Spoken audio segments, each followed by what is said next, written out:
que entendamos que vamos a conocer a una persona, y a una persona se le conoce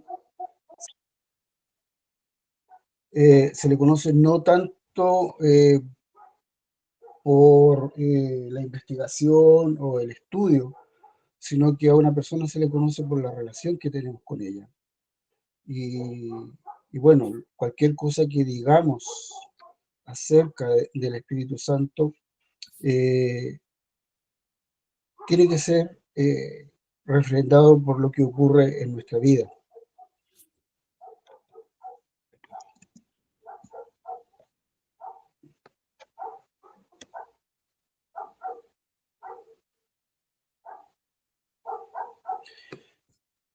Eh, el Espíritu Santo es lo que se denomina la tercera persona de la Trinidad. La Trinidad comúnmente se ejemplifica en un triángulo equilátero, donde está el Padre, el Hijo y el Espíritu Santo. Eh, que sea la tercera persona de la Trinidad no significa que es tercera en importancia. Muchas veces se plantea eso de que como es la tercera persona tiene poca importancia, pero en realidad el Espíritu Santo es Dios. Cuando vimos los atributos de Dios, todos esos atributos que se mencionaron los tiene plenamente el Espíritu Santo. El Espíritu Santo es coigual con el Hijo y el Padre, es coeterno como el Hijo y el Padre, y tiene todas las atribuciones y todos los atributos, y tiene todo el poder que pueda tener el Hijo y el Padre. Ahora, nosotros podemos, si realmente el Espíritu Santo no se mueve dentro de nosotros, difícilmente vamos a poder conocerlo, porque las operaciones del Espíritu Santo son invisibles, son secretas e internas.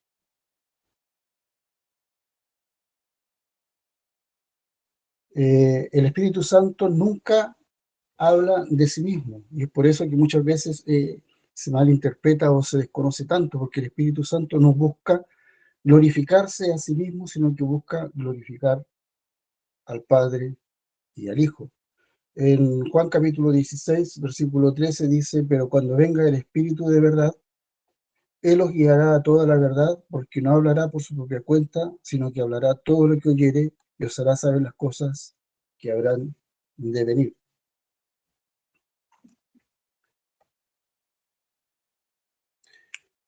Decía que cuando hablamos del Espíritu Santo hablamos de una persona. Ahora, nosotros normalmente tendemos a relacionar persona con individuo, y es por eso que nos cuesta tanto entender el Espíritu Santo, porque el Espíritu Santo no es un individuo. Al ser un ser espiritual no tiene cuerpo, y nosotros normalmente asociamos persona con cuerpo, pero una persona es alguien que tiene unas características propias, y las características de la personalidad de un ser humano o de un ser es el intelecto, la voluntad y el afecto. Y allí ustedes tienen algunos ejemplos de cómo se ven estas características y que determinan que el Espíritu Santo es realmente una persona, aunque no tenga cuerpo, aunque no lo podamos asociar a un individuo. El Espíritu Santo tiene intelecto, ya que aconseja, ahí tiene algunos pasajes, enseña, hace recordar, tiene voluntad porque dirige, regenera, y también tiene afectos, experimenta gozo, se lo puede afrentar, y también sufre por el pecado.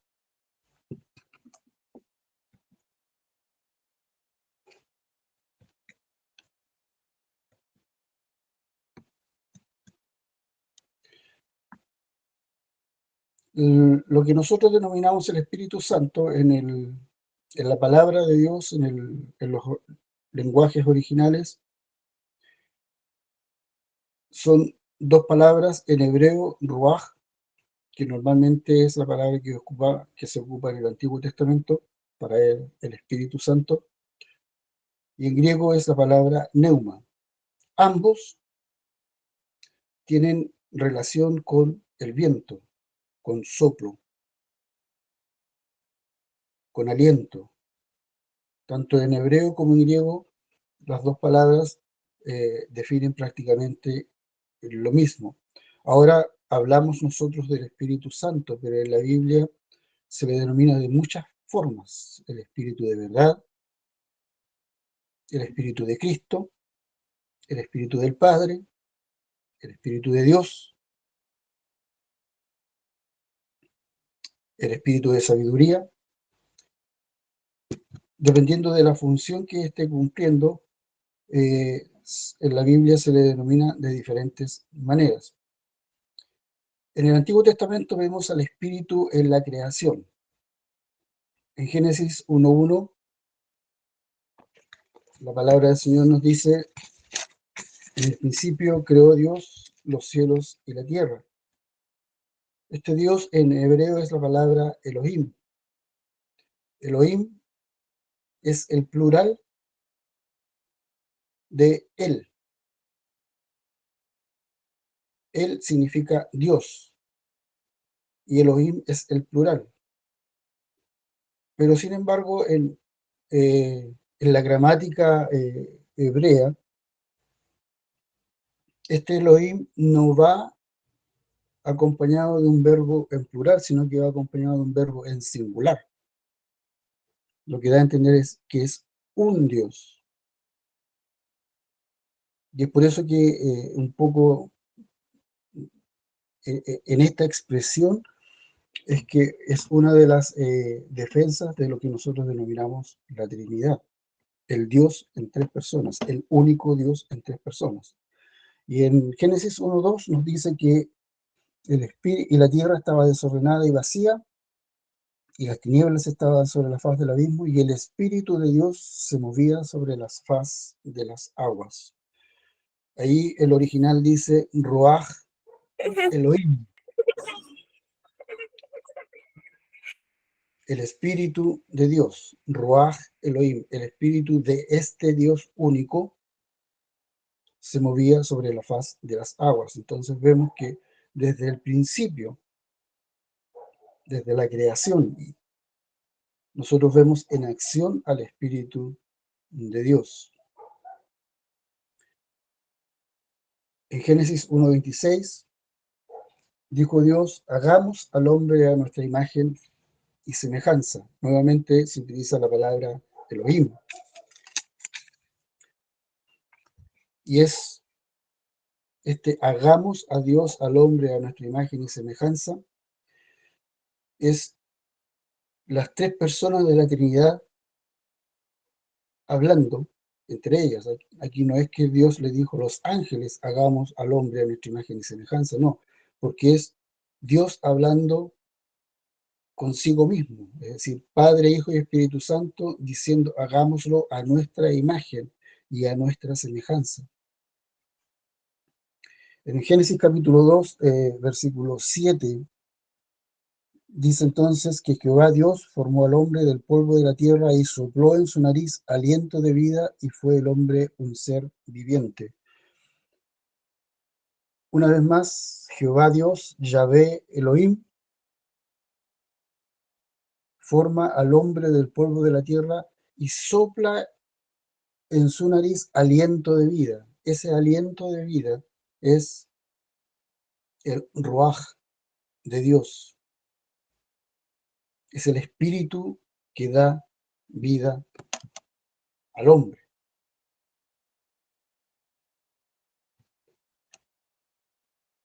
En el Antiguo Testamento vemos diferentes formas de actuar al Espíritu Santo. El Espíritu Santo, sí, en el Antiguo Testamento estaba limitado a su acción al pueblo de Israel. no vemos que el Espíritu Santo esté actuando en relación a otros pueblos, sino que constantemente la palabra nos está hablando de que el Espíritu trabajaba en el contexto del pueblo de Israel y descendía sobre personas en momentos particulares para determinadas tareas.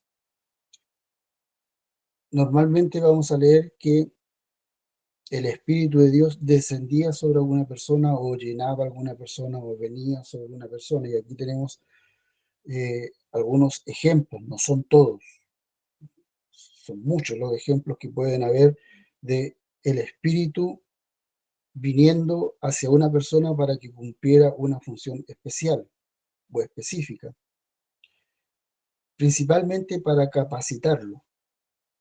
Aquí tenemos, por ejemplo, a Bezaleel, que fue llenado del Espíritu de Dios para poder construir todo lo que era el tabernáculo de Dios. Gedeón, el Espíritu de Jehová vino sobre Gedeón, vino también sobre Sansón, que fueron jueces del pueblo de Israel. Ezequiel dice que el Espíritu lo alzó entre el cielo y la tierra y le mostró una visión. Y el profeta Isaías plantea que el Espíritu de Jehová, el Señor, está sobre él.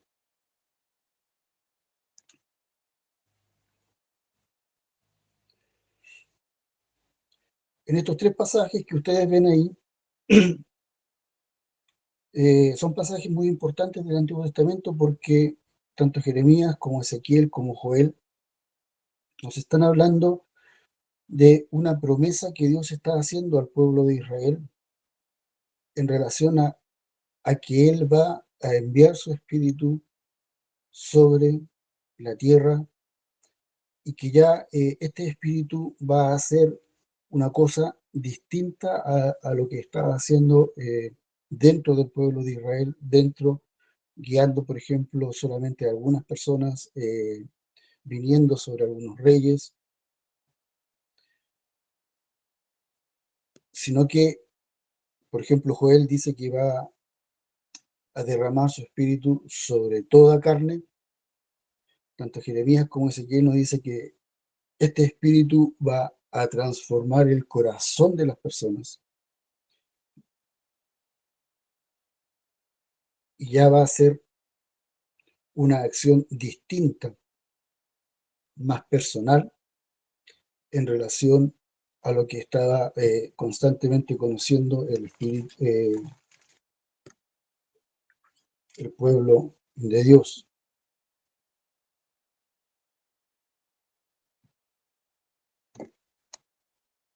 En la vida de Jesús vemos que el Espíritu se mueve de muchas formas. De partida, Mateo 1:18 nos dice que Jesús fue concebido por obra del Espíritu Santo. Todos hemos leído, cuando en Navidad leemos estos pasajes del nacimiento de Jesús, dice que fue concebido por obra del Espíritu Santo. El Espíritu Santo vendrá sobre ti, le dice el ángel a María,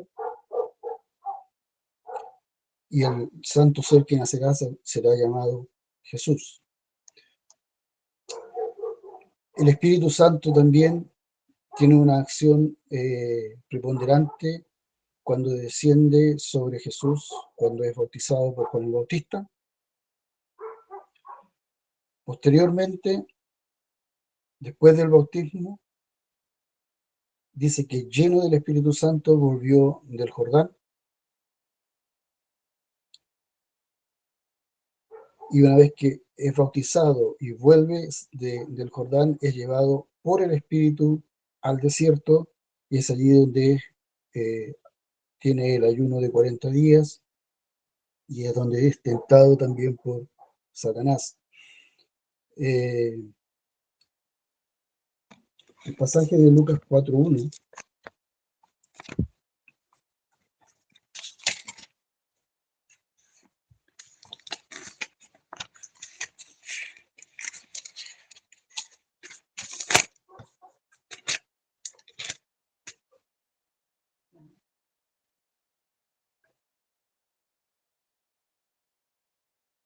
Nos dice: Jesús, lleno del Espíritu Santo, volvió del Jordán y fue llevado por el Espíritu al desierto. Posteriormente, después de esta experiencia del desierto, eh, nosotros de esta experiencia del desierto sabemos solamente dos cosas. Una, que ayunó 40 días, y la otra es que fue tentado.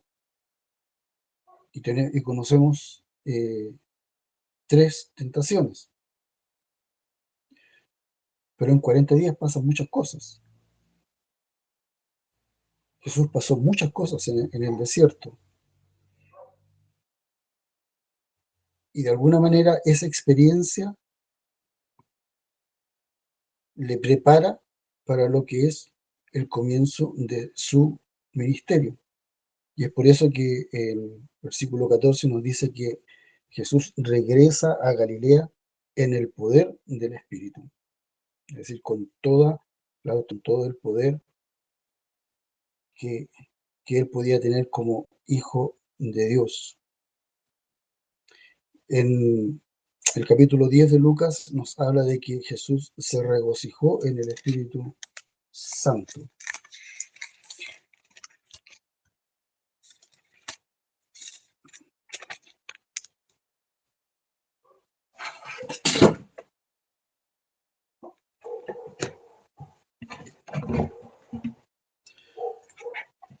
Esto ocurre cuando los discípulos regresan de la misión que él les había encomendado de poder ir y compartir el evangelio del reino a las diferentes ciudades donde los había enviado. Cuando llegan con las noticias, dice: en aquella misma hora Jesús se regocijó en el Espíritu y dijo: yo te alabo, oh Padre, Señor del cielo y de la tierra, porque escondiste estas cosas de los sabios y entendidos y las has revelado a los niños. Sí, Padre, porque así te agradó. Hay que entender que todas estas personas que volvían maravillados de lo que Dios había hecho a través de ellos, eh, ninguno era un religioso. Posiblemente había muchos pescadores, habían gente que trabajaba en el campo, quizás algunas mujeres, todas personas eh, que nunca pensaron que iban a poder ser utilizadas de esa manera, y por eso que llegaron gozosos al ver lo que Dios estaba haciendo, cómo a través de lo que ellos hacían había gente que se sanaba, habían personas que eran liberadas de los demonios. Jesús mismo les dice en el versículo 18: yo veía a Satanás caer del cielo como un rayo. Eh, y finalmente todas estas expresiones hacen que Jesús se regocije en el Espíritu. Ahora, ¿cómo se refiere Jesús al Espíritu y cuál es la relación de Jesús con el Espíritu? Eh, Juan el Bautista dice que cuando venga el Mesías, Jesús, va a bautizar con el Espíritu Santo. Es Él el que nos bautiza con el Espíritu Santo.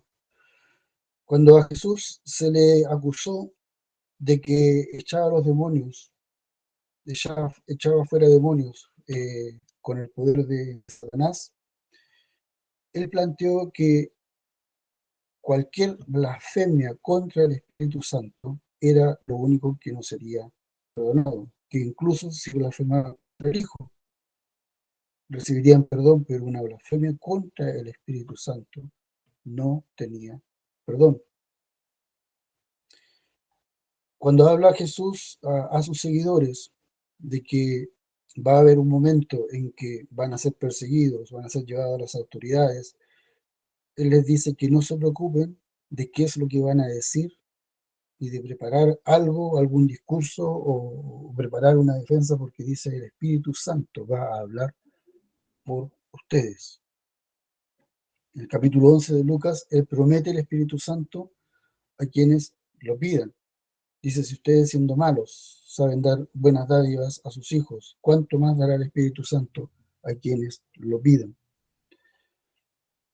En el famoso capítulo 3 de Juan, cuando Jesús conversa con Nicodemo, le da a entender de que el nuevo nacimiento del cual está hablando no es un nacimiento natural, sino que es un nacimiento del Espíritu. Es el Espíritu, como dicen la otra línea, es el Espíritu el que da vida.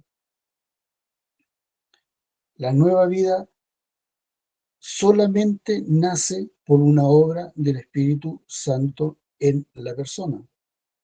Es Él el que va a concebir una vida espiritual nueva en personas que están muertas espiritualmente. En Juan capítulo 7 nos habla de que el Espíritu es como ríos de agua viva. Además, en Juan, en la famosa conversación que tiene Jesús con sus discípulos, capítulo 13, 14, 15 y 16, donde les presenta la obra del Espíritu Santo en sus vidas, Jesús le dice, el Espíritu Santo es otro consolador. Dice, les enviaré otro consolador. Ese otro, en el griego, hay dos palabras para referirse a otro. Uno es otro, que se parece, que es similar, pero es otro. Y está la otra palabra que significa otro, pero que es de la misma esencia, es decir, es igual que el que está hablando. Y es esta la palabra que ocupa Jesús. Cuando dice el Espíritu es, les enviaré otro consolador, está diciendo, les voy a enviar a alguien igual que yo, de la misma esencia, con el mismo poder, con las mismas características, con los mismos atributos. Ese es el que yo les voy a enviar, y ese es el Espíritu de verdad, que dice que mora con vosotros, porque ese consolador ya era Jesús, estaba morando con ellos, y más aún va a estar en vosotros. Está hablándole de lo que va a significar el hecho de que los discípulos van a recibir el Espíritu Santo dentro de sus vidas. Una vez que Jesús resucita, en Juan capítulo 20, dice que en una de las reuniones que tenían los discípulos, cuando aparece Jesús, dice, y sopló y les dijo, reciban el Espíritu Santo.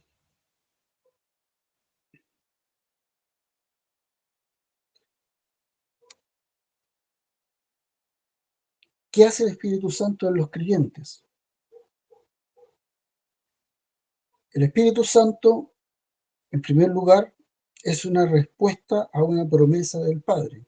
Jesús les dijo a sus discípulos, esperen la promesa del Padre. Cuando venga el Espíritu Santo, recibirán poder y serán testigos, tanto en Judea como en Samaria, como en lo último, Jerusalén, Judea, Samaria y hasta lo último de la tierra. La promesa del Padre, del Espíritu Santo viniendo a los discípulos, era una promesa también de poder espiritual. Allí tenemos la respuesta a esta promesa en el día de Pentecostés, donde el Espíritu Santo es derramado sobre los discípulos, son llenos del Espíritu Santo y conocemos la, la característica de lo que ocurrió en ese momento, que fue el hecho de que todos los discípulos hablaron en nuevas lenguas, lo que permitió que gente de otros lugares que estaban allí pudieran escuchar también, como dice la palabra, las maravillas de Dios en sus propios idiomas, y que finalmente terminara con la predicación del apóstol Pedro.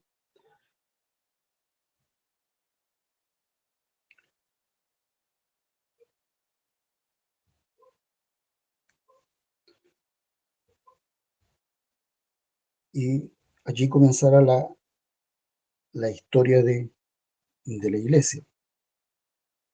En Hechos 4:31 tenemos un nuevo momento en que los discípulos son llenos del Espíritu Santo después que oraron, mientras estaban orando por el apóstol Pedro, perdón, mientras estaban orando cuando escucharon las amenazas de los dirigentes judíos, y ellos pidieron valentía.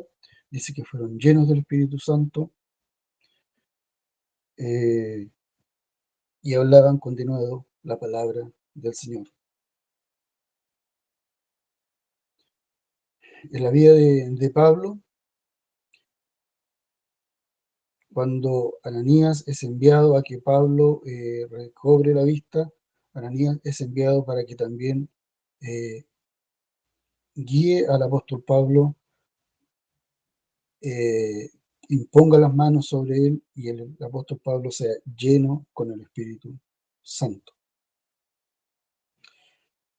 En Hechos capítulo 10 vemos que los gentiles también en la casa de Cornelio reciben el Espíritu Santo y tienen las mismas experiencias que ocurrió en el día de Pentecostés, el de hablar en lenguas.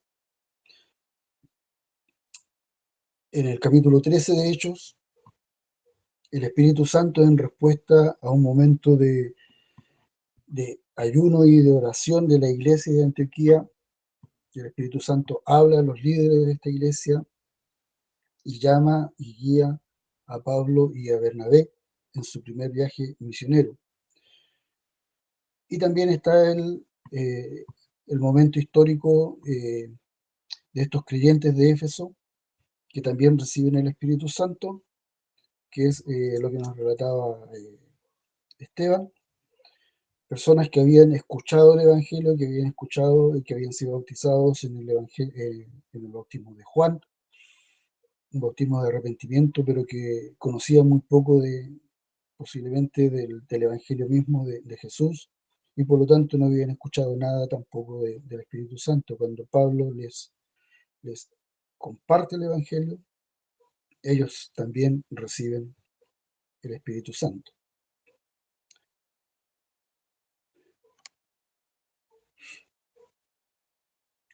¿Qué es lo que nos dicen los apóstoles en relación al Espíritu Santo? Los apóstoles nos dicen que los creyentes viven en el Espíritu.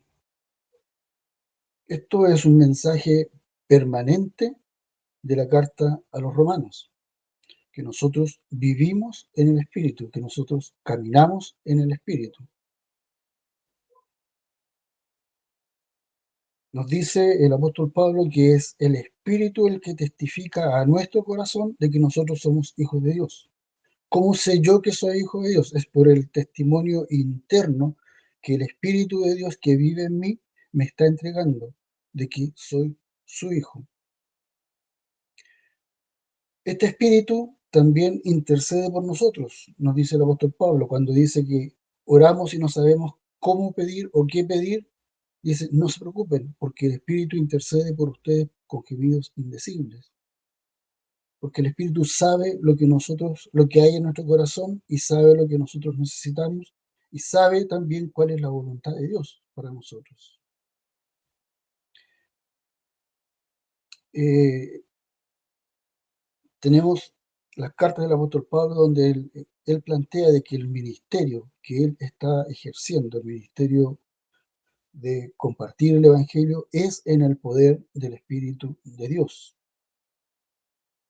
Y es por este motivo que ocurren todos los milagros, y es por este motivo que también ocurren todas las conversiones que el libro de los Hechos nos relata. Cuando la otra vez estaba pensando, eh, ya que estamos casi terminando el libro de los Hechos, sería un error para nosotros terminar el libro de los Hechos y decir qué gran misionero era el apóstol Pablo. Porque al final de cuentas, la historia del libro de los Hechos es la historia de cómo el Espíritu de Dios trabajó por medio de los apóstoles para hacer nacer y crecer la iglesia. Es toda obra y gracia del Espíritu de Dios. Y es por eso que el apóstol Pablo siempre resaltó que su trabajo, su ministerio fue en el poder del Espíritu de Dios. A los creyentes de Corinto, cuando Pablo está entregando una reprimenda por las situaciones que estaban ocurriendo, les dice: ¿no saben ustedes que ustedes son templo de Dios? Porque el Espíritu habita en ustedes. Nosotros como creyentes somos templo de Dios porque la presencia de Dios a través del Espíritu Santo está en nosotros. El templo de Dios no pasa a ser templo de Dios porque simplemente en algún momento se consagró para el servicio a Dios. Hay muchos templos que han pasado a ser bibliotecas y que incluso hay algunos templos que han llegado a transformarse en discotecas. Y muchos dirían, pero es que ese es el templo de Dios. No, ese es un edificio que en algún momento fue consagrado, pero cuando realmente era templo de Dios era cuando los que estaban, el pueblo de Dios se reunía ahí porque la presencia de Dios venía en cada uno de aquellos que estaban reunidos. Entonces, eso es importantísimo entender de que el Espíritu habita en nosotros y nos constituye templo de Dios, un templo donde nosotros debemos adorar al Señor. La única forma, dice el apóstol Pablo, en que un ser humano reconozca el señorío de Jesús es por medio del Espíritu Santo. Es decir, si alguien reconoce verdaderamente el señorío de Jesús, y Jesús es Señor, y Jesús es quien dice quién es Él, y está dispuesto a entregar su vida reconociendo ese señorío, es a través de la obra del Espíritu Santo en la persona.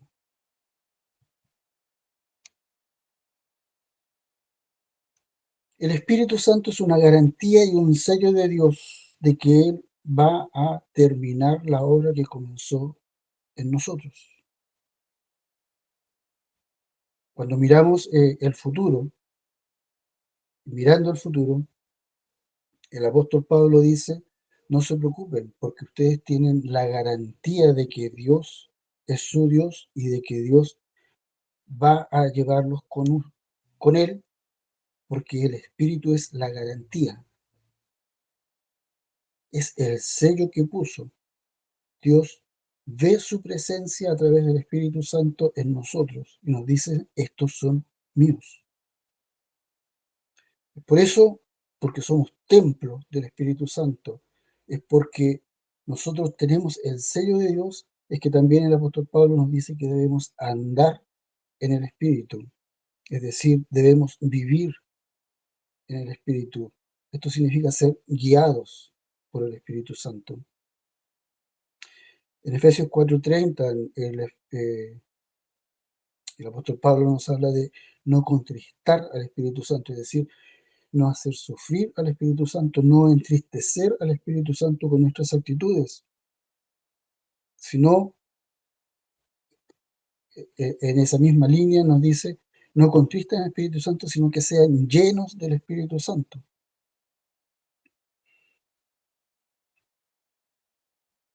También en la carta de Efesios nos habla de que debemos orar en el Espíritu, Es decir, no solamente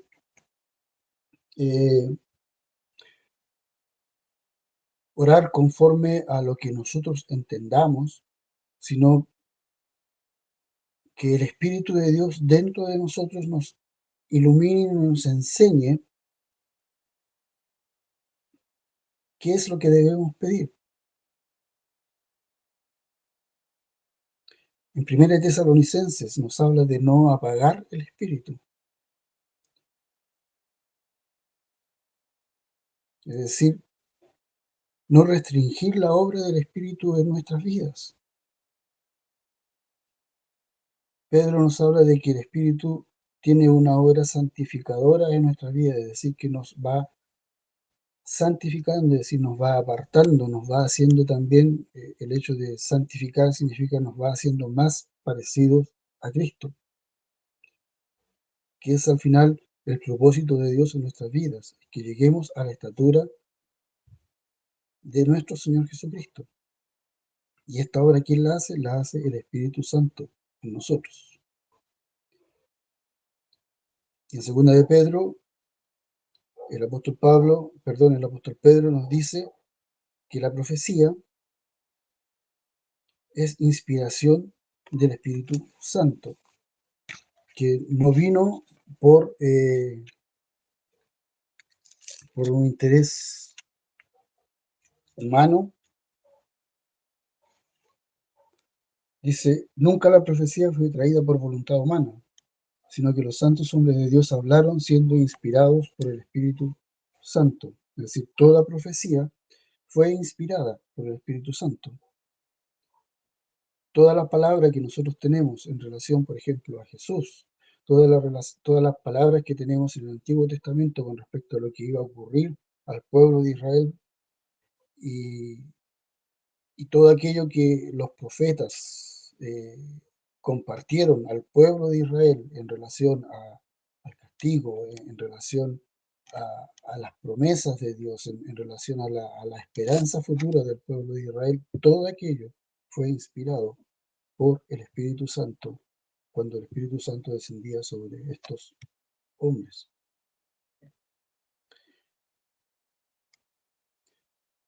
Eh, Finalmente, quiero conversar un poco sobre o mencionar esto del fruto del Espíritu. El apóstol Pablo en Gálatas nos habla de que el fruto del Espíritu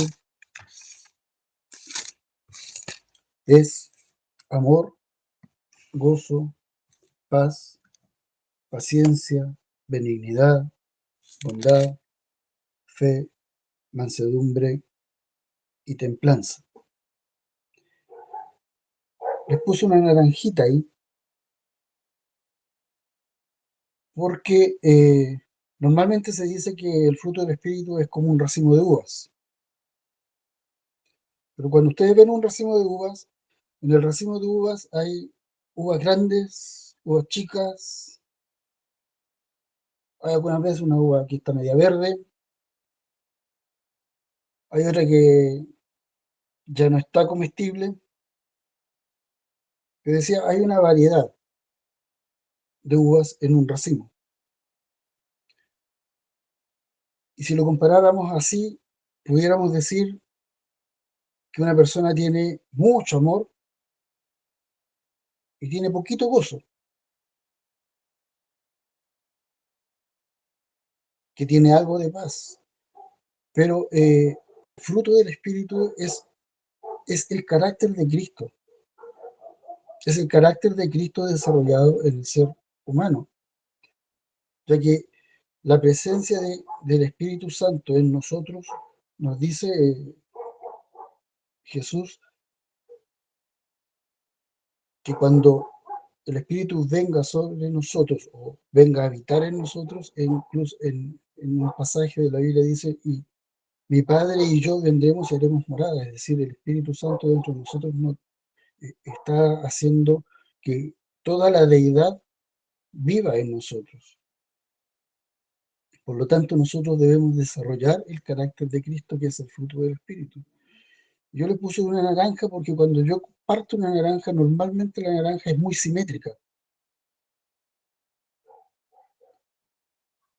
Entonces, hay la misma cantidad de amor, la misma cantidad de gozo, la misma cantidad de paz, la misma cantidad de paciencia, debilidad, bondad, fe, mansedumbre, templanza, porque no es que yo tenga un poco más de algo y un poco menos de lo otro, no.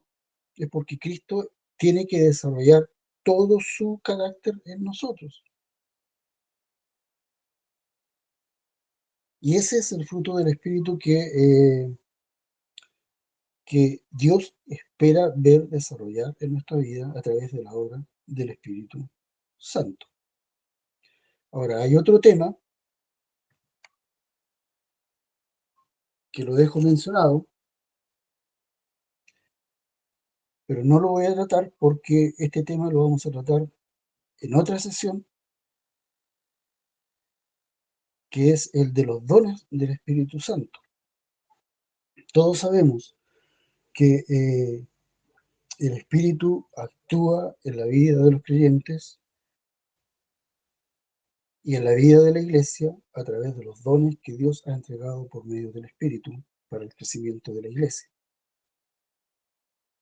Hay diversidad de dones, dice el apóstol Pablo, hay diversidad de ministerios, y todos estos nosotros los vamos a ver, como les dije, en otra ocasión que vamos a dedicar a lo que es la Iglesia y los dones del Espíritu. Quedan algunos minutos, así que si hay alguna consulta, los dejo al criterio de ustedes. Muchas gracias, hermano Alan. Bueno, agradecer el trabajo. Yo creo que uno de los detalles dignos de notar, creo yo, es la cantidad abrumadora de respaldo bíblico. Es notorio en el fondo que básicamente en cada punto que fuiste presentando, y en algunas láminas había muchos o varios, cada uno de esos era en referencia, digamos, específica a un pasaje bíblico. Por lo tanto, digamos, claramente las escrituras no se quedan cortas en manifestar la presencia, la acción del Espíritu Santo y todo lo que es Él. Y lo otro que quería comentar y que de alguna manera me hizo notar lo que presentaste, es que, claro, uno muchas veces asocias el Espíritu Santo a manifestaciones especiales, si lo pudiéramos llamar así, eh, o experiencias especiales o fuera de lo común. No obstante aquello, eh, lo último que veíamos en Gálatas es que lo más específico y lo más claro del Espíritu Santo en nosotros tiene que ver con los frutos, o el fruto: amor, gozo, paz, paciencia, benignidad, bondad, fe, mansedumbre, templanza. Entonces, igual deja un desafío y me aclara harto, o me aclara un poco más esto. Así que muchas gracias, hermano Alan. Más que pregunta, quería agradecer y comentar eso por mi lado. Queda abierto los micrófonos para aprovechar estos últimos minutos. Somos pocos, así que está la posibilidad de que podamos hablar un poco más los demás.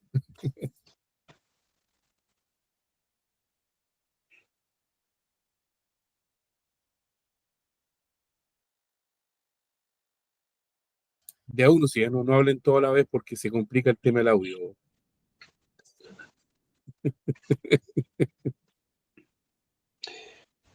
Ahora no quiero dejar pasar el hecho que en la Biblia, bueno, este es un asunto, digamos, que se discute mucho. Ustedes saben, el tema del Espíritu Santo es un tema que no debiera, pero causa muchas controversias, porque no logramos entender muy bien la acción del Espíritu Santo en nuestras vidas. Algunos son muy extremistas en algunas situaciones, otros no tanto, otros son muy laxos en lo que es la acción del Espíritu Santo. Pero si ustedes se dan cuenta, en la Biblia, en el Nuevo Testamento se plantea que los discípulos fueron llenos del Espíritu Santo en varias ocasiones. No es una cuestión de que fui lleno del Espíritu Santo y se acabó, sino que esos mismos que fueron llenos del Espíritu Santo en Pentecostés, esos mismos estaban orando y esos mismos dice la palabra que fueron nuevamente llenos del Espíritu Santo. ¿Se dan cuenta? Entonces eso es como un renovar del Espíritu en nuestras vidas. Entonces, si alguien dice, oye, no es que yo fui lleno del Espíritu Santo y se queda en la historia, eh, y realmente nuestra vida no está demostrando de que somos llenos del Espíritu Santo, sería mejor empezar a buscar más la presencia del Señor en nuestra vida. Amén. Amén, gracias. Hermano Javier. Buenas noches, Buenas noches. me voy a dignar a hablar el día de hoy. Oigan, gusto saludarlos a todos, qué rico estar con ustedes acá. Para mí, por lo menos, es un tema grande porque, como siempre digo, me cuesta mucho, y yo sé que estoy equivocado, creer en lo que yo antes despectivamente y ahora con cariño le digo la magia de la iglesia.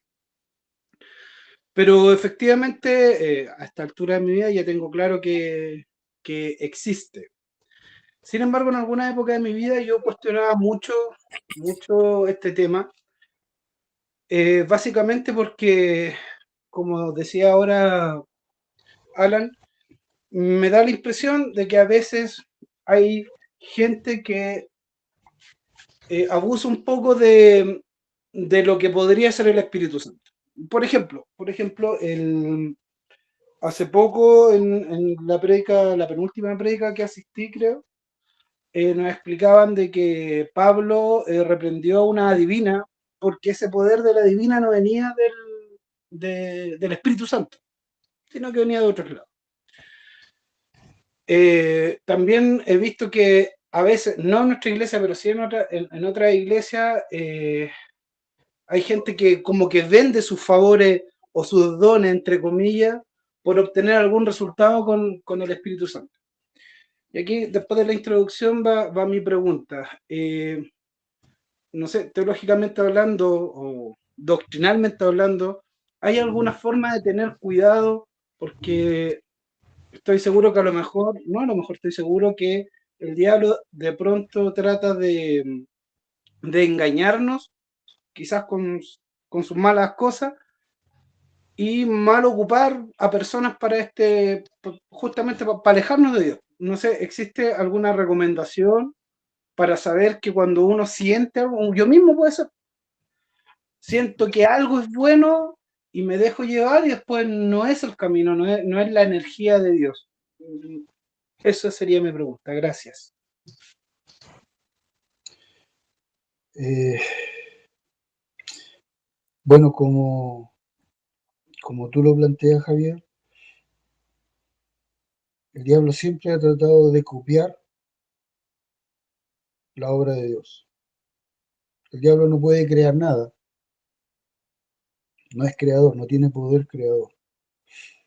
Eh, pero sí intenta copiar y a través de sus demonios, recordemos el pasaje que tú planteas, era un demonio que había en esta mujer y que cualquiera pudiera haber pensado que no hacía tanto daño. De hecho podría haberle hecho de hecho estaba haciéndole un tremendo marketing, hablando en nuestros términos, al apóstol Pablo. El problema estaba que la fuente no era la adecuada. Entonces, sí, es cierto, muchas veces van a ocurrir situaciones en las cuales Satanás va a tratar de, de engañarnos y llevarnos por caminos equivocados. Y es por eso que tenemos que prestar mucha atención y tener esa capacidad espiritual, la capacidad que el Espíritu Santo nos entrega, porque el mismo apóstol Pablo dice, por ejemplo, en relación a los profetas, que examinemos las profecías, examinemos lo que se está diciendo, eh, que podamos realmente usar el discernimiento espiritual, la sabiduría espiritual que a través del Espíritu Santo nosotros podemos tener para poder entender las cosas, entender los momentos y entender las situaciones que están ocurriendo. Ahora, es cierto, eh, como tú dices, hay mucha gente que de alguna manera eh, saca provecho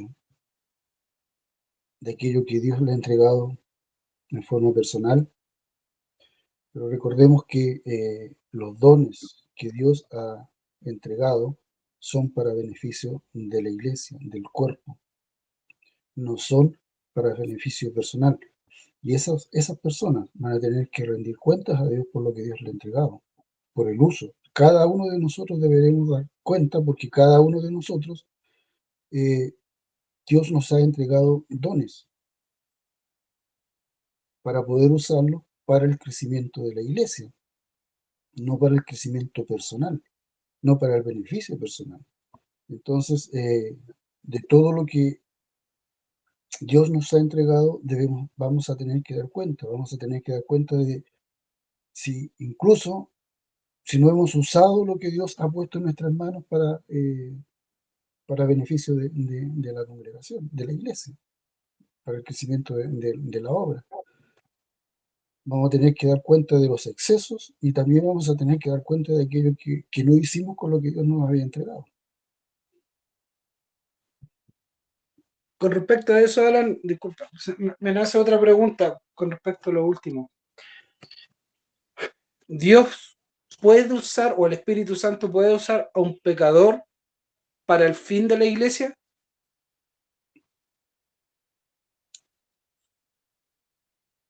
La pregunta sería, ¿en qué sentido? ¿En qué sentido? A ver, a ver, ¿cómo? A ver, un ejemplo. Eh, que un... A ver, mi abuelo, ya, no sé, me acordé. Mi abuelo era adúltero y pastor, e hizo crecer una gran iglesia. Siempre me he preguntado cómo Dios o el Espíritu Santo puede utilizar una persona que dejó embarazada a tantas mujeres porque era pastor y aún así hacer crecer y generar una iglesia tan grande. ¿Está bien eso o de dónde crees tú que sale ese resultado? Bueno, hay que entender que de alguna manera, sin menospreciar el hecho de lo que tú planteas del adulterio, eh, todos somos pecadores. El adulterio sí está planteado como un pecado que a los ojos de Dios es bastante nefasto, por decir una palabra. La pregunta sería, ¿hizo crecer una iglesia? Si la hizo crecer, la pregunta es, ¿realmente las personas recibieron el verdadero evangelio? ¿Esas personas realmente conocieron al verdadero Jesús? Porque tú ves, por ejemplo, actualmente las grandes iglesias, las mega iglesias, son iglesias que que siguen principalmente lo que se denomina el Evangelio de la Prosperidad. Y la gente va y crece en esas congregaciones, pero no están recibiendo el verdadero Evangelio. Lo que están recibiendo es lo que el apóstol Pablo le dice a Timoteo, porque vendrán tiempos en que la gente se unirá y seguirá a personas que les dicen lo que quieren escuchar.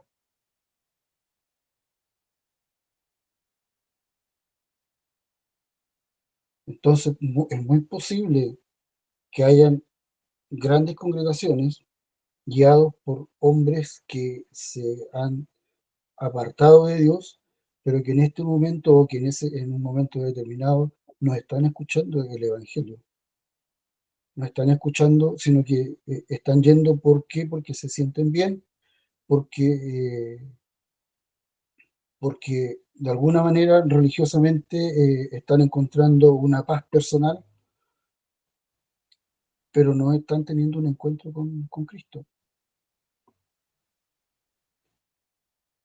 Entonces habría que ver la situación y es cierto, en la misericordia de Dios, muchas veces en toda esa maraña de pecado, en esa maraña de mala enseñanza, hay alguien que recibe el verdadero evangelio y que reconoce a Cristo verdaderamente como Señor.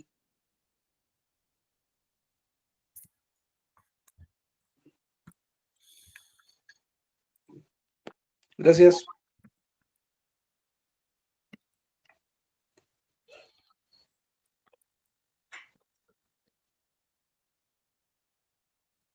Amén. Muchas gracias, hermanos.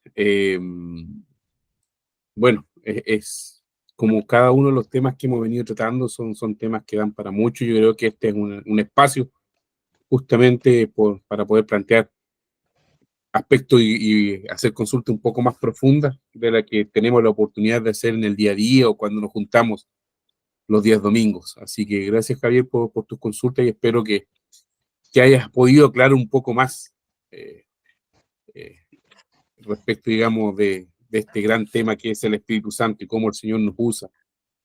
Muchas veces, a pesar de, al final, digamos, me quedo también con lo que decía Alan, que ninguno de nosotros, el único bueno es el Padre que está en los cielos, dijo nuestro Señor y Salvador Jesucristo.